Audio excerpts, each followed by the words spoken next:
Go Timbo. I'll be the same when it all goes up.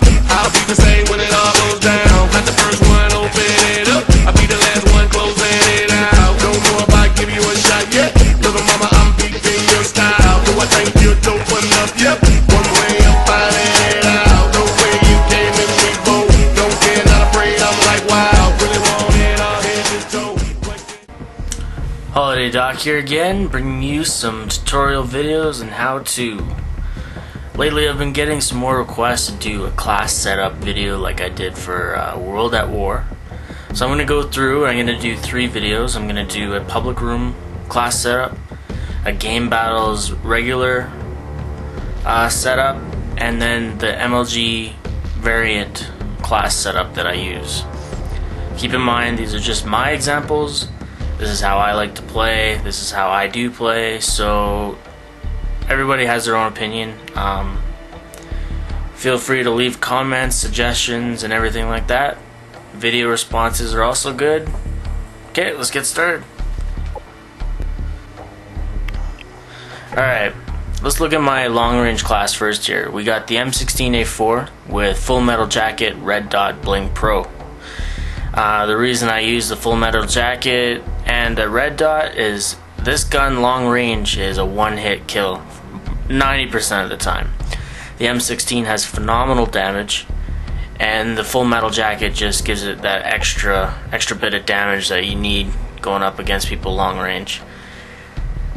Keep in mind this is a public room setup, so I do have the Stinger equipped to shoot down UAVs right away, so I don't really worry about having stopping power on as well.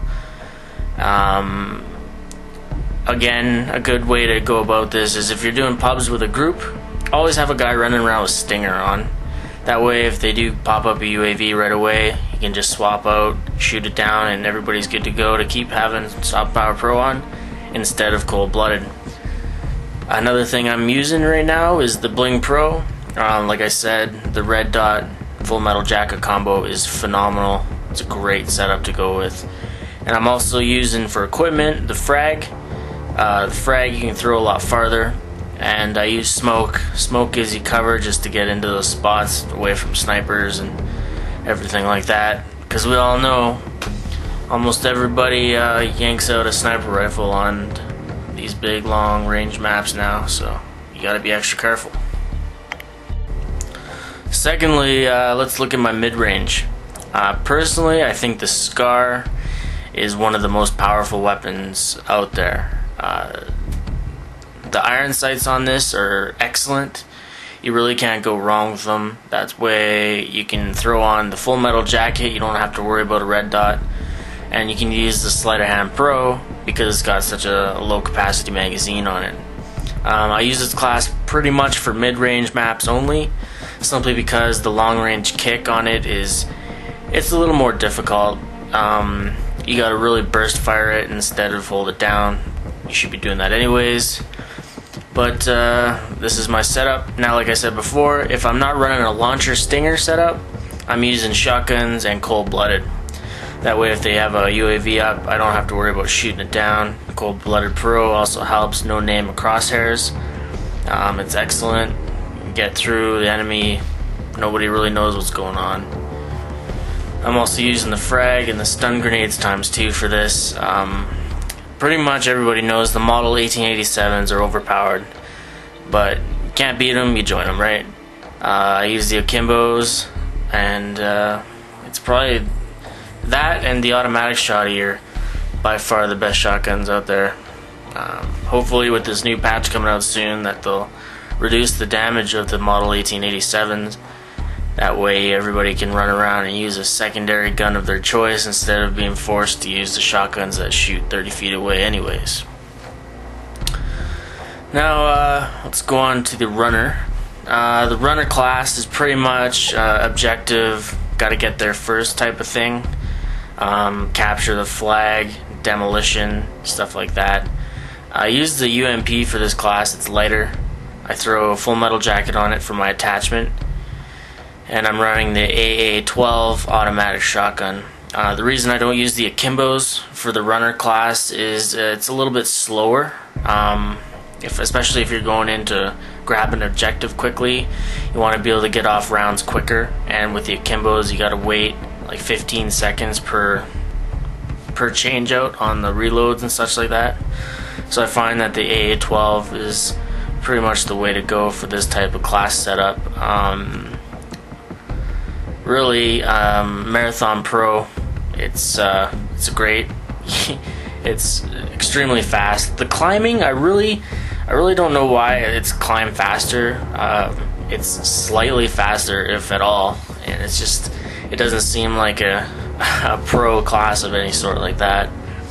A lot of people like the UMP. It's got great damage, and the hip fire on it is fairly accurate. One thing you're going to notice too is I'm running a Ninja Pro in all my classes. Most people in public rooms don't have turtle beaches, but it's still nice to get the advantage on the people that don't have it, right? You're going to use them if you got them. So yeah, let's go on to my defensive classes. The defensive, again, I'm using the Scar. It's a good mid-range.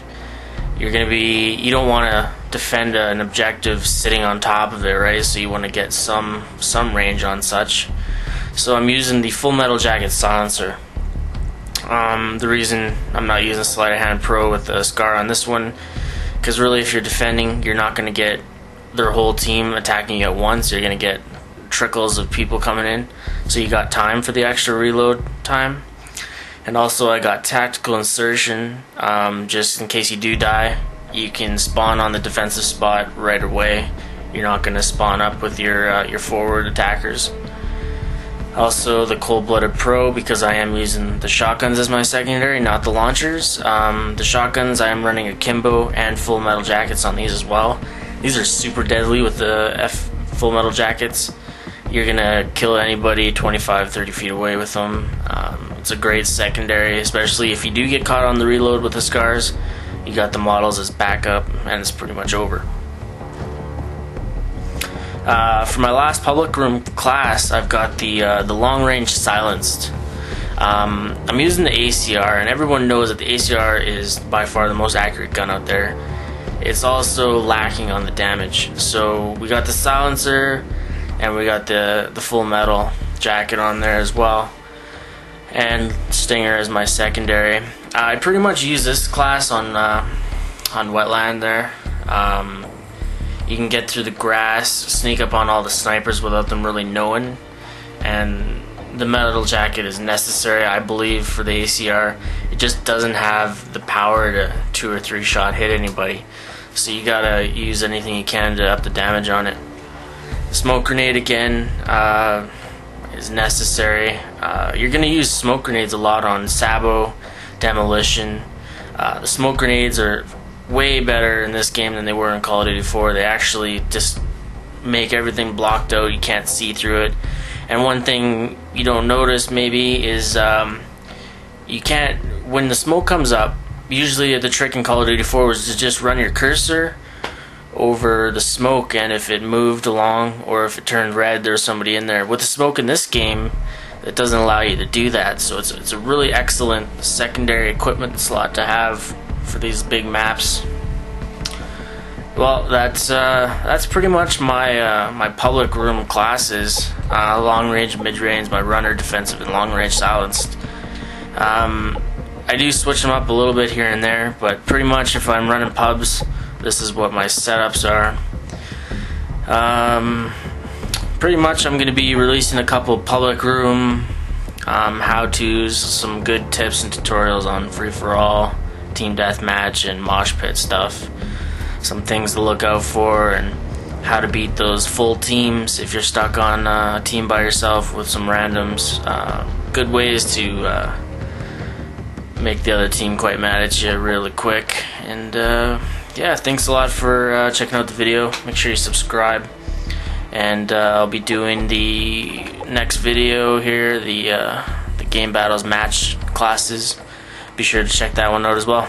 Thanks. Holiday Doc out.